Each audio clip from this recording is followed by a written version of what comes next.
Hello everyone, स्वागत है आप सबका। तो हम लोग डिस्कस कर रहे थे एसएचएम के बारे में और ये जो हमारा टॉपिक चल रहा है उसको यहाँ पे कंटिन्यू कर रहे हैं। आई होप कि आपने हमारे प्रीवियस लेक्चर देखे हो और अगर आपको लग रहा है कि हमारा जो कंटेंट है वो अगर अच्छा है तो आप उसको अप्रिशिएट करने के लिए वीडियो को लाइक भी कर सकते हैं। ओके, तो स्टार्ट करते हैं आज का टॉपिक। आज का टॉपिक आप देख पा रहे हैं क्या है, डिस्प्लेसमेंट। बेसिकली यहाँ डिस्प्लेसमेंट हम लोग किसके पढ़ने वाले हैं, डिस्प्लेसमेंट ऑफ द एसएचएम के बारे में पढ़ने वाले हैं। तो देखिए, आमतौर पे बोलने के लिए अगर हम बोलते हैं डिस्प्लेसमेंट, तो डिस्प्लेसमेंट का मतलब अगर जनरल भाषा में बोलते हैं तो वो होता है चेंज इन पोजीशन।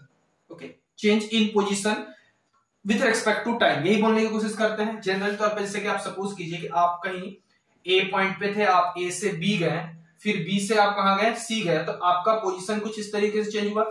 तो ये जो एसी है, ये जो पोजीशन वेक्टर है, पोजीशन वेक्टर यहाँ पे जो शो कर रहे हैं एसी, उसी को आप कहते हैं डिस्प्लेसमेंट कहते हैं। काइनेमेटिक्स में आप ये चीज पढ़ चुके हैं, जिसको आप डिस्प्लेसमेंट वेक्टर से भी रिप्रेजेंट करते हैं। और ये मैंने आपको, मेरा जो दूसरा चैनल है, मैं उसमें इसको चीज को आपको पहले से पढ़ाया हुआ है, ठीक है।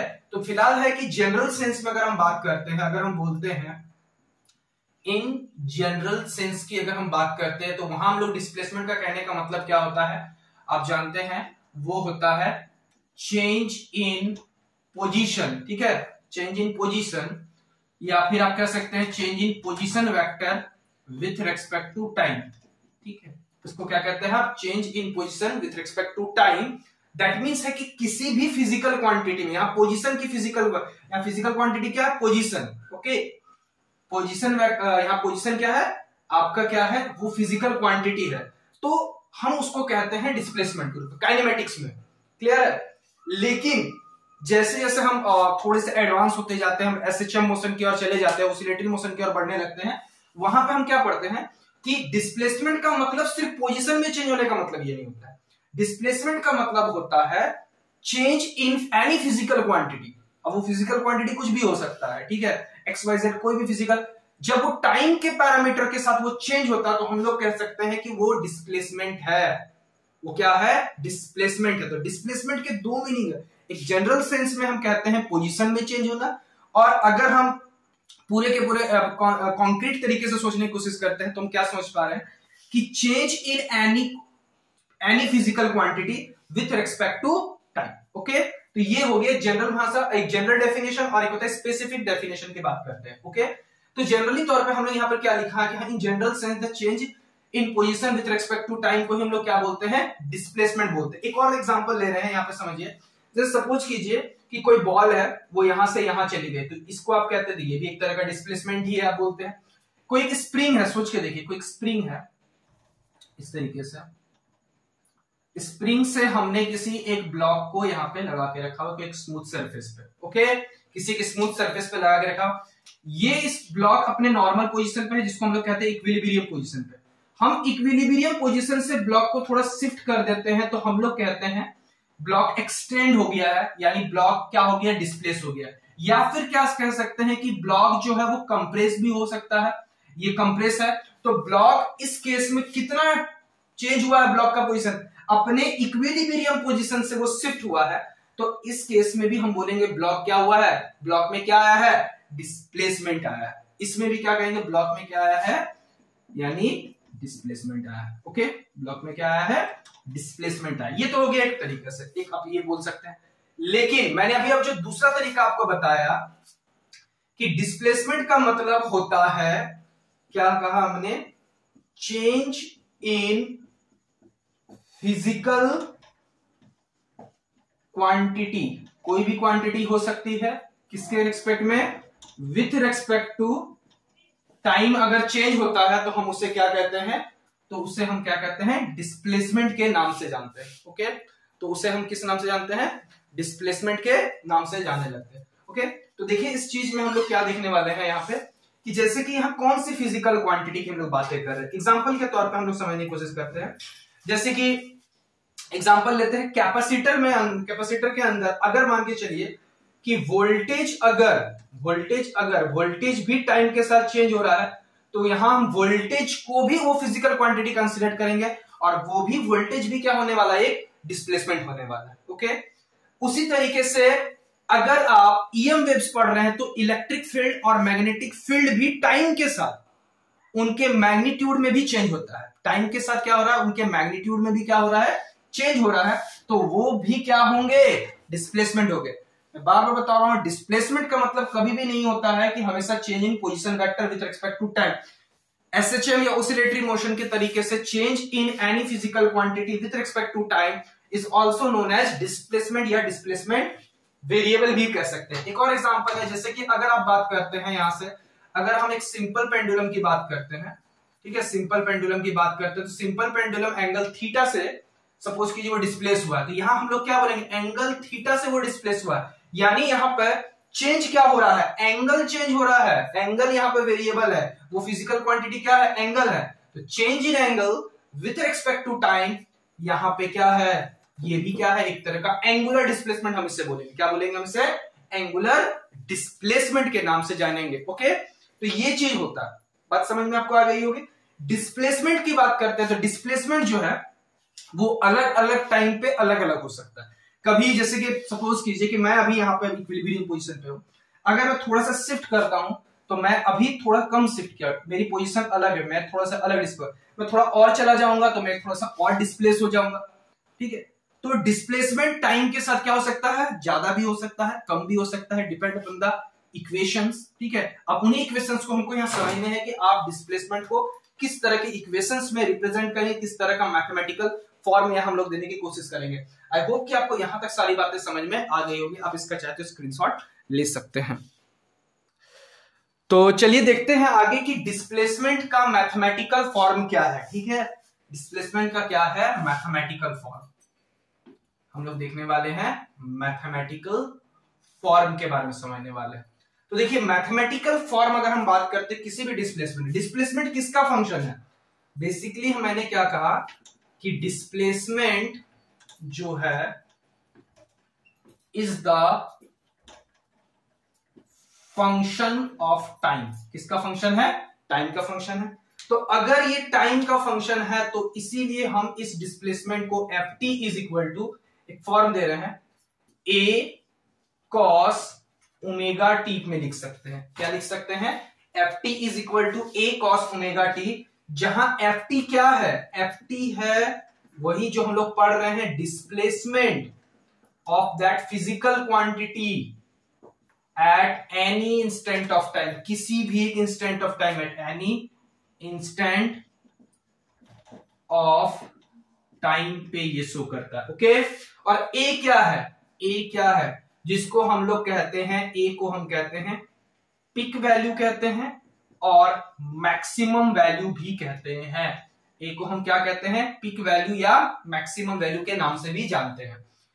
तो और ये जो कॉस है, यहां पे आप एफ टी को चाहे तो कॉस के फंक्शन में भी लिख सकते हैं, चाहे तो साइन के फंक्शन में भी लिख सकते हैं, चाहे तो इन दोनों का सुपरपोजिशन मतलब इन दोनों के कंबाइंड फॉर्म में भी लिख सकते हैं।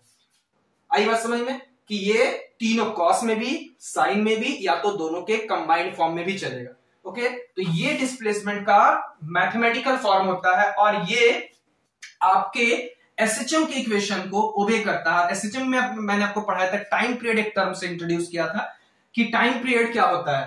अब आपको पता है कि टाइम पीरियड होता है, टाइम पीरियड में क्या होता है, जैसे कि कोई बॉडी क्या होता है कि जहां से स्टार्ट किया जिस पर्टिकुलर टाइम में, उसी पर्टिकुलर टाइम को फिर से उस टाइम के बाद वहां पे लौट आता है। ओके, तो इस डेफिनेशन के हिसाब से अगर हम बात करते हैं कि अगर हम एक टी को, अगर हम कैपिटल टी को अगर हम टाइम पीरियड बोलते हैं, ठीक है, तो मैं क्या बोलना चाह रहा हूं कि एफ टी कि एक पर्टिकुलर टाइम के बाद, यानी किसी भी एक टाइम पे तो अभी पार्टिकल है ही, सपोज कीजिए यहां पे कोई पार्टिकल अभी किसी एक टाइम पे यहां से थोड़ा सा कोई पोजीशन, इक्विलिब्रियम पोजीशन से पार्टिकल यहां डिस्प्लेस हो, ये किसी भी एक टाइम टी पे है। अब क्या हुआ कि सपोज कीजिए कि 2 सेकंड, ये कैपिटल टी 2 सेकंड रहता, तो 2 सेकंड के बाद ये पार्टिकल फिर से लौट के यहां 2 सेकंड बाद फिर से उसी पोजीशन में लौट आता है, तो उस टाइम कैपिटल टी को हम क्या कहते हैं, टाइम पीरियड के नाम से जानते हैं। ओके, हालांकि ये मैंने एक और चीज बताया था, टाइम पीरियड में शॉर्टेस्ट पाथ भी होना जरूरी है, शॉर्टेस्ट पाथ में, ठीक है। लेकिन फिलहाल है कि टाइम पीरियड के लिए क्या क्राइटेरिया, किसी भी टाइम को हम टाइम पीरियड के लिए मैथमेटिकल फॉर्म का क्या सेटिस्फाई करेगा कि F T plus T is equal to F T का कंडीशन सेटिस्फाई करना चाहिए कि ये अगर कंडीशन सेटिस्फाई कर रहा है तो हम इस टाइम को क्या कहेंगे, टाइम पीरियड का डेफिनेशन देंगे, ठीक है। और आपको पता है कि आप बहुत बार पढ़ चुके हैं, टाइम पीरियड जो होता है वो यहाँ पे क्या है, 2π/ओमेगा। 2π क्या है, ओमेगा, एंड ओमेगा क्या है, एंगुलर फ्रीक्वेंसी होता है। ओके, इसके बारे में और भी डिटेल में हम लोग समझेंगे। देखिए कैसे करके, जैसे कि मैं इस टाइम को यहाँ पे अगर पुट करूंगा तो आप देखेंगे इस मैथमेटिकल फॉर्म को कंप्लीटली रूप से सेटिस्फाई करता है। जैसे देखिए यहाँ पे सपोज करते हैं, यहाँ पे आपको दिख कहां तक रहा है, आई थिंक यहां तक दिख रहा होगा, ठीक है, हाँ यहां तक दिख रहा है। तो देखते हैं यहां से, जैसे सपोज कर रहे हैं हम यहाँ पे एफ टी मेरे पास ये है a cos 2π/t। अगर हम लोग यहाँ t प्लस टी रख देते हैं, t प्लस टी, तो a cos ओमेगा, जहां t को हम लोग यहाँ t प्लस टी से रिप्लेस कर रहे हैं, तो इसको जब हम यहां से a cos omega t plus omega into T हो जाएगा। और ओमेगा इंटू टी, यहां से देखिए ओमेगा इंटू टी, इसको क्या लिख सकते हैं, 2π लिख सकते हैं। a cos omega t plus 2π, 2π is 360 and cos 2π plus theta is again cos theta, that means है कि ft plus t is equal to a cos omega t, यानी ये अगेन आपका ft को रिपीट करता है। इसका मतलब उस पोजीशन को वो फिर से पा लिया, इसलिए इस टाइम को हम लोग क्या कहेंगे, टाइम पीरियड के नाम से जानते हैं। तो कोई भी डिस्प्लेसमेंट का जो मैथमेटिकल फॉर्म होता है वो क्या होता है, f is equal to a cos omega t। यहाँ cos भी हो सकता है या तो sin भी हो सकता है। आप चेक कर सकते हैं कैसे करके, अगर हम लोग यहाँ cos को हटा के यहाँ पे हम लोग sin थीटा ओबे करते हैं, तो ध्यान से देखिए यहां भी हम लोग क्या लिखते हैं, sin का फंक्शन करते हैं। किसका फंक्शन करते हैं, sin करते हैं। यहां भी हम लोग sin में चलते हैं, यहां भी sin, और फिर से sin 2π is again sin। Okay, यानी कह सकते हैं कि ये फिर से रिपीट कर रहा है अपने मोशन को with same time period. Time period क्या है, 2π/ओमेगा, यानी एक function a cos omega t या a sin ओमेगा t, दोनों के टाइम पीरियड क्या है, सेम है। अगर दोनों की एंगुलर फ्रीक्वेंसी ओमेगा है तो टाइम पीरियड भी क्या होगा, सेम होगा। मैंने ये चीज दो बात आपको अच्छे से समझा, ठीक है। तीसरा बात जो सबसे है कि उनका कॉम्बिनेशंस भी, साइन और कॉस का जो कॉम्बिनेशन होता है वो भी क्या करता है, एक तरीके का पीरियोडिक मोशन को ही ओबे करता है, पीरियोडिक मोशन के ही कंडीशंस को ओबे करता है, लेकिन with time period, same time period, ठीक है। तो इस चीज का आप चाहते हो स्क्रीनशॉट ले सकते हैं। तो अब देखते हैं कि मैंने भी बताया कि दो बातें तो कि कॉस और साइन दोनों के फंक्शंस क्या है, बिल्कुल आपके डिस्प्लेसमेंट के इक्वेशन को ओबे करते हैं। तीसरी जो बात है मैंने क्या बताया कि इनका याद रखिएगा कि लीनियर कॉम्बिनेशन ऑफ, हो सकता है यहां पे आपको लाइट पड़ रहा होगा, बट मैं जो बोल रहा हूं आई थिंक आप इसको एडजस्ट कर सकते हैं। Linear combination of displacement also satisfy, क्या कर सकता है, वो भी क्या किसको सेटिस्फाई करता है, पीरियोडिक मोशन को सेटिस्फाई करता है। Linear combination of displacement also satisfy periodic motion with, याद रखिएगा, विथ सेम टाइम पीरियड। क्या रहेगा, उनका टाइम पीरियड सेम रहेगा, सपोज करते हैं t था, लेकिन उसका बट डिफरेंट, उसका एम्पलीट्यूड डिफरेंस हो सकता है एंड उसका फेज भी डिफरेंट होगा। टाइम पीरियड सेम हो सकता है बट उसका एम्पलीट्यूड और फेज क्या होगा, डिफरेंट होगा। एक एग्जांपल लेते हैं, ज्यादा बेटर रहेगा समझने के लिए। एग्जांपल के तौर पे हम लेते हैं ft इज इक्वल टू, ये दो SHM का कॉम्बिनेशन हो सकता है, दो डिस्प्लेसमेंट का कॉम्बिनेशन है, a cos omega t plus b sin omega t। ये एक दो डिस्प्लेसमेंट का कॉम्बिनेशन है। अब हमने क्या बताया कि किसी भी कॉम्बिनेशन को आप कैसे चेक कीजिएगा, t plus T is equal to ft आ जाता है, तो वो टाइम पीरियड पीरियोडिक मोशन को ओबे कर रहा है, ठीक है। तो पीरियोडिक मोशन को चेक करने का ये एक तरीका है, ft plus T is equal to ft फिर से आना चाहिए। चलिए पुट कर दीजिए हम, a cos omega t plus T, b sin omega t plus T, ठीक है, t प्लस टी। अब देखिए यहां से a cos, फिर से मैंने जो अभी बताया omega into T plus b sin omega T plus omega T, ये फिर से ओमेगा टी 2π हो जाएगा, 2π ऐड करने में फिर से वही। तो आई थिंक आपको समझ में आ गया होगा कि a cos omega T plus b sin omega T, जो कि फिर से ft है, यानी दोनों का टाइम पीरियड, यानी दो इंडिविजुअल पीरियोडिक मोशन आपस में मिलकर पीरियोडिक मोशन बनाए जिनका टाइम पीरियड सेम है। हो सकता है अगर इन दोनों का टाइम पीरियड ओमेगा था तो इसलिए दोनों का टाइम पीरियड सेम था, तो इनके कॉम्बिनेशन से भी टाइम पीरियड क्या आया है, सेम आया है। बट इनका जो एम्पलीट्यूड होगा, ध्यान से समझिएगा, इनका जो एम्पलीट्यूड होगा वो एम्पलीट्यूड जो होगा न्यू एम्पलीट्यूड, जिसके बारे में जब हम कॉम्बिनेशन ऑफ 2 SHM के बारे में पढ़ेंगे तब वहां पे इसको चीज को समझाएंगे कि 2 न्यू एम्पलीट्यूड जो हो जाएगा, जब यहां पर देखिए ध्यान से समझिएगा, कॉस का फंक्शन है, साइन का दोनों परपेंडिकुलर होंगे, तो आप सिंपल पाइथागोरस लगा के कह सकते हैं कि a square plus b square आ जाएगा।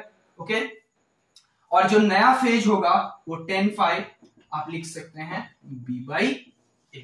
ओके, क्या लिखेंगे, b बाई a का फॉर्म देके चलेंगे। ओके, तो आई होप कि आपको ये सारी चीजें यहां तक समझ में आ गई होगी, कोई यहां तक आई थिंक कोई प्रॉब्लम नहीं होगा। मैंने जितना था उसमें यहां से डिस्कस किया। तो आपको बेसिकली पीरियोडिक पहचानने का तरीका क्या है कि अगर ये condition ft plus T is equal to ft की कंडीशन को तो पीरियोडिक है, उसका टाइम पीरियड क्या होगा, सेम रहेगा, डिफरेंट रहेगा, इस तरीके से आप चेक कर सकते हो। ओके, तो आप चाहे तो इसका एक स्क्रीनशॉट ले सकते हैं।